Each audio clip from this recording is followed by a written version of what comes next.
आइए बात करते हैं आज की कुछ खास खबरों की तरफ। शिक्षा के क्षेत्र में मील का पत्थर साबित होगा सीएम राइज स्कूल खंडेलवाल। आपको बता दें कि सीएम राइज स्कूल आमला के भूमि पूजन कार्यक्रम में उपस्थित हुए जिले के पूर्व सांसद हेमंत खंडेलवाल ने अपने उद्बोधन में कहा कि मुख्यमंत्री के मंशा अनुरूप पूरे प्रदेश में सीएम राइज स्कूल बनाए जाना है, जिसके तहत आज आमला में सीएम राइज स्कूल की नींव रखी गई।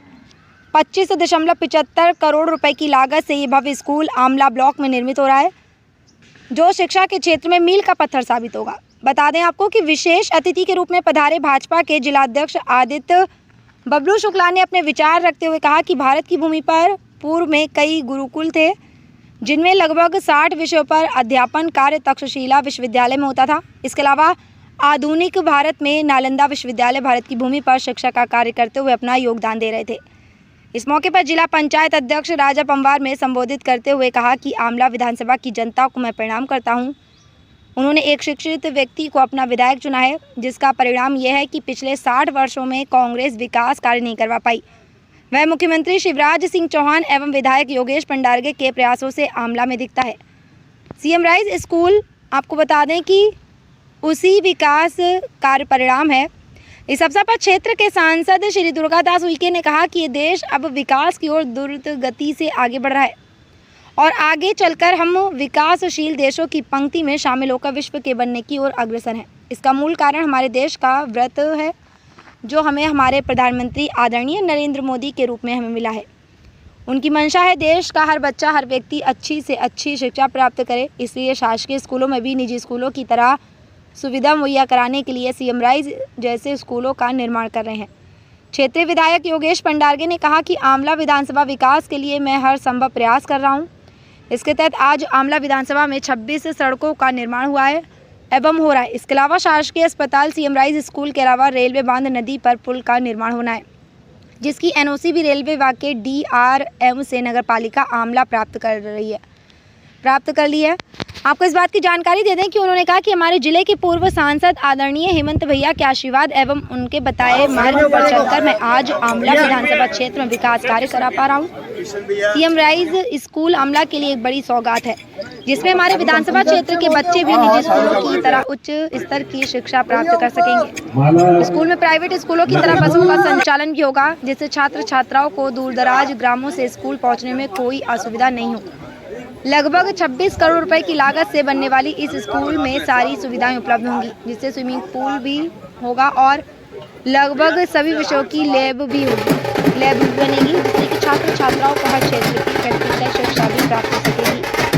इस अवसर पर जनपद अध्यक्ष गणेश यादव ने भी अपनी बात रखते हुए कहा कि शिक्षा के क्षेत्र में मध्य प्रदेश शासन की अच्छी पहल है, जो हमारे क्षेत्र की बच्चों के भविष्य को रोजगारों की शिक्षा मिल सकेगी। इस अवसर पर जिला महामंत्री कमलेश सिंह, जिला महामंत्री सुधाकर पवार, जिला उपाध्यक्ष नरेंद्र गायकर, मंडल सारणी नगर पालिका अध्यक्ष किशोर बर्दे, मंडल अध्यक्ष रामकिशोर देशमुख, मंडल अध्यक्ष नागेंद्र निगम, मंडल अध्यक्ष यशवंत देशमुख, मोहन यदुराज चिरंजीव पटेल, अशोक नागले, भवानी सोरेशी, किशन रघुवंशी, भगवान दास रघुवंशी, भरत यादव, हरि यादव, सुधा चंद्राजी, वी बहादुर थापा, रंजीत सिंह, जगदीश पवार, प्रकाश डेरिया, श्रीमती देवकी हरियाणा, श्रीमती अनिता मास्कोले, राजेश आहूजा, दशरथ सिंह जाट पार्षद, संजय राठौर, सुधीर अंबाटकर, श्रीमती दीक्षा सोजेकर, राकेश शर्मा, श्रीमती सुधा नारी, श्रीमती काशीबाई शेष, श्रीमती ममता धामोरी, श्रीमती नीति शर्मा, श्रीमती शोभा देशमुख, श्रीमती नीलम साहू के अलावा हेमंत को बनानी, शैलेंद्र राठौर, मनोज शुक्ला, भूपेंद्र सिंह बघेल, संजय जैन, महेंद्र, संतोष शेषकर, नितिन देशमुख, भोला वर्मा, कमल डांगे, लखन यादव, नीलेश राठौर, राकेश दामोर, मुक्ता डोलेकर, जितेंद्र बेले, अनुभव को है, राधेश्याम, अशोक जी, सतीश हारोड़े, प्रकाश वन नाइट, मनोज कश्यप, राजेंद्र डोलेकर, राजेश अमरोही, मनोज तिवारी, मधुकर महाजन, राजू मालवीय, प्रमोद हारोड़े, बबलू चड्डा, अनूप सोनोने एवं मुकेश राठौर सहित सैकड़ों की संख्या में भाजपा कार्यकर्ता उपस्थित थे। कार्यक्रम का संचालन मंडल महामंत्री प्रदीप ठाकुर ने किया तथा आभार अतिथियों का आभार शिवम राज स्कूल के प्राचार्य डॉक्टर राजेश खेरवाल जी ने किया। हमारे न बच्चों को लेके जाने के लिए न ट्रांसपोर्ट रहता है, न अच्छी लैब रहती है, न अच्छी लाइब्रेरी रहती है, न अच्छा खेल का मैदान रहता है, ना ही विषयवार शिक्षक रहते। मुख्यमंत्री जी ने सोच की कि पूरे प्रदेश में ऐसे 9000 और बैतूल में लगभग 100 से 200 सीएम राइज स्कूल खोले जाए, जो अगले चरणों में बनेंगे। लेकिन पहले चरण में जो 10 स्कूल बन रहे हैं उसमें यह आमला का आपका स्कूल बन रहा है, जिसके बनने के बाद कोई भी प्राइवेट स्कूल से हमारे सरकारी स्कूल में पढ़ने वाले बच्चे अपने आप को गौरवान्वित महसूस करेंगे। उन्हें अच्छी शिक्षा मिलेगी, उन्हें कोचिंग मिलेगी, उन्हें लैब मिलेगी, लाइब्रेरी मिलेगी, अच्छा खेल का मैदान मिलेगा। उनके घर भी आंगन में बस उनको लेने आएगी और मैं समझता हूँ पूरा समाज इसको लेके आगे बढ़ेगा, क्योंकि शिक्षा का स्तर ऊंचा होगा तभी समाज आगे बढ़ेगा। मैं डॉक्टर साहब को इस बात के लिए भी धन्यवाद देना चाहता हूँ कि बैतूल की लाइफलाइन सारणी पावर प्लांट को लेकर आप लगातार सक्रिय थे और आपके कारण आज सारणी में नया पावर प्लांट और कोयले की खदानें खोदी जा रही है। आप और सांसद जी दोनों धन्यवाद के पात्र हैं, क्योंकि बैतूल के हजारों लोगों को अगर कहीं रोजगार मिलेगा तो वो सारणी पाताखेड़ा में मिलेगा।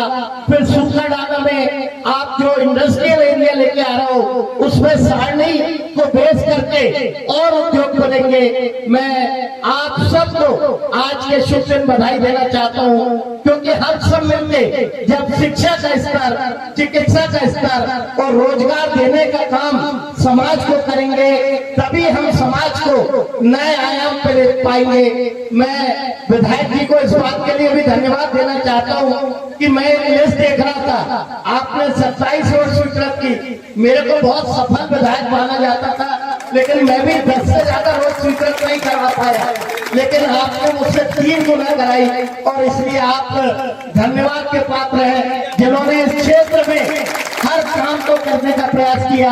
हम सब मिलके इस चुनाव में मेरा कार्यकर्ताओं से भी अनुरोध है कि हमारे शिवराज जी के काम हो, हमारे मोदी जी के काम हो, हमारे विधायक जी के काम हो, हमारे सांसद जी के काम हो, इनको जनता तक ले जाए, जनता तक इनकी बात जब पता होगी। आज आपने इतना विशाल जुलूस निकाला, नहीं तो हमारे बच्चों को छोड़ के उनके पेरेंट्स को भी नहीं पता लगता कि 32 करोड़ रुपए लगा के सरकार 2004 में पहली बार मुख्यमंत्री जी ने इस प्रदेश के नेतृत्व की बागडोर अपने हाथ में संभाली थी, तब इस प्रदेश में 1000 बेटों पर 911 बेटियां जन्म लेती थी। आज 1000 बेटों पर 956 बेटियां जन्म ले रही है, मतलब तब वो 45 बेटियां भी कोख में मार दी जाती थी। क्या महिला सशक्तिकरण का नतीजा है कि जो 45 बेटियां आज इस दुनिया में जन्म ले पा रही है, और यही बेटियों का और यही बहनों का आशीर्वाद है जिसके कारण हमारे माननीय मुख्यमंत्री जी पिछले 18 वर्षों से प्रदेश का नेतृत्व कर रहे हैं और प्रदेश का आर्थिक उन्नति की ओर अग्रसर कर रहे हैं। मैं अपने किसान भाइयों की बात करूं तो किसान भाई भी जो आज तीसरी फसल ले रहे हैं, जिनको समुचित बिजली की उपलब्धता है और जो इस प्रदेश में कभी सिंचित क्षेत्र में 7.5 लाख हेक्टेयर होता था, उसको भी 45 लाख हेक्टेयर तक के करने का काम हमारे माननीय मुख्यमंत्री शिवराज सिंह चौहान जी ने किया।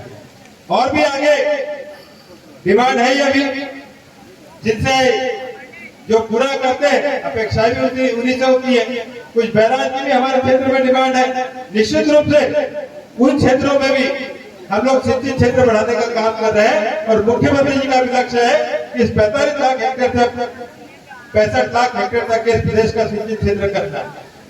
लगातार हर क्षेत्र में विकास कार्य किए जा रहे हैं। युवाओं के लिए हमारे कौशल कमाई योजना जैसी महत्वपूर्ण योजना लेके आए, जिसमें सीखो भी और कमाओ भी।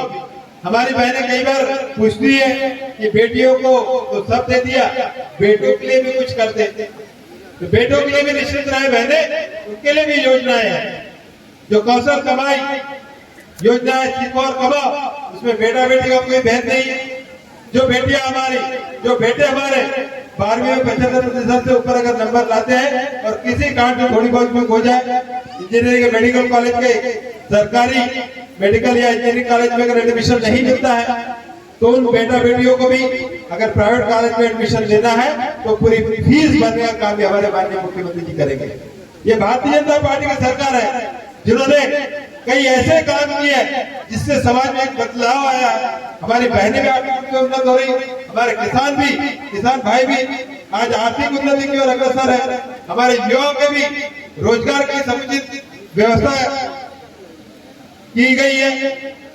आज सारडी में भी हम लोग पावर प्लांट लाने की कोशिश कर रहे हैं। निश्चित रूप से सितंबर तक के उसका भी भूमि पूजन हम लोग करने की तैयारी में कोयला खदान लेके आ रहे हैं। और कल हम लोग बबला भाई, सांसद जी, हेमंत भैया और मैं राजा पवार जी करता हूँ, क्योंकि आज 5000 एकड़ अगर सिंचाई का रकबा था हमारे यहाँ 18 साल पहले, तो आज 70,000 एकड़ रकबा है, उससे भी बढ़कर हो गया होगा। आज किसानों के चेहरे पे पहले साइकिल पे घूमते थे, तो आज सब स्कॉर्पियो से घूम रही है। मोदी जी की देन और शिवराज जी की देन, ग्रोथ बढ़ी है लोगों की ग्रोथ। लोग बोलते हैं महंगाई बढ़ गई, जो चाराने की जमीन थी वो आज 100 रुपया में बिक रही है। तो ये भारतीय जनता पार्टी की देन है, ये सब आप लोगों के लिए किया गया और आप लोगों के आशीर्वाद से शिवराज जी, मोदी जी ने विकास के कारण आपका भी विकास हुआ है। आज मैं देखता हूँ कि आप देख लो मेरे क्षेत्र के अंदर जो 50 बरस में भी काम नहीं हुए, 75 बरस में भी काम नहीं हुए, घोटाला वाली रोड डॉक्टर साहब ने कराई। मैं जब आंवला आया करता था तो करते थे पूरे एयरपोर्ट वाले रोड में। ये पढ़े लिखे डॉक्टर है और पीजी है, पीजी है मतलब आधे वाले डॉक्टर नहीं है, जन स्वास्थ्य रक्षक नहीं है, वरना दूसरे डॉक्टर है। ये पूरा इनका अनुभव है, इसलिए इनको मालूम है कहाँ से पैसा लाना पड़ता, कहाँ लगाना पड़ता। जैसे कि आप देख रहे होंगे कि 10 हमारी पार्टी के विधायक रहे, उनने पावर प्लांट की चिंता नहीं की, पर डॉक्टर साहब अगर पढ़े लिखे हैं तो पावर प्लांट की भी चिंता कर रहे हैं, लोगों के रोजगार की भी चिंता कर रहे हैं। मित्रों, आपको बताता आपके क्षेत्र के अंदर खदान की चिंता करने वाले हमारे सांसद जी बैठे हैं, उन्होंने दिल्ली से और हमारे विधायक जी पीछे लग के कि हमारे क्षेत्र में बेरोजगारी का मामला है, इसलिए अब हमारा सिर्फ एक ही जज्बा और एक ही काम कि आने वाले समय में 50,000 लोग हमारे जिले के रोजगार पे लग जाए। हम लोग कल बैठे थे, मैंने कहा सबको सत नमन करूंगा सब नेताओं को कि हमारे क्षेत्र के अंदर जो बेरोजगारी है उसको रोजगार मिले। यही मेरा निवेदन है आप लोगों से। सम्मानित मंच बैठे हैं, मऊ पानी में भैया ने इतना बड़ा प्लांट खेला, वहां भी 1000-2000 लोग काम करेंगे। इसलिए नेता लोग तो सिर्फ डमरू बजाते और काम करते, पर हमारी पार्टी में सब काम करने वाले व्यक्ति, मैं आपको बता दूं, हमारा सोच है विकास और अंतिम छोर के विकास, अंतिम छोर के व्यक्ति का विकास, हमारे पूरे जिले का विकास। इसलिए भारतीय जनता पार्टी को आप चुनते हैं, अन्यथा जो कांग्रेस थी, आप 15 महीने में देख चुके होंगे कि एक ही काम था हर नेता को, कांग्रेस का तो ट्रांसफर कराने के दिन में हम लोग ये काम नहीं करते। आपको इसका असर, हमारे मुख्यमंत्री बोलते कि इसका असर चुनाव में दिखता है। 15 महीने का जो पाप था उनको इस चुनाव में दिखे। पिछली बार आपने 20 से जिताया था डॉक्टर को, इस बार 50 से जिताएगी क्षेत्र की जनता, में आपको बता दूं। मित्रों, ये कारण है भारतीय जनता पार्टी का कारण कि भारतीय जनता पार्टी इसी का नाम है। हमारा उद्देश्य, हमारा ध्येय,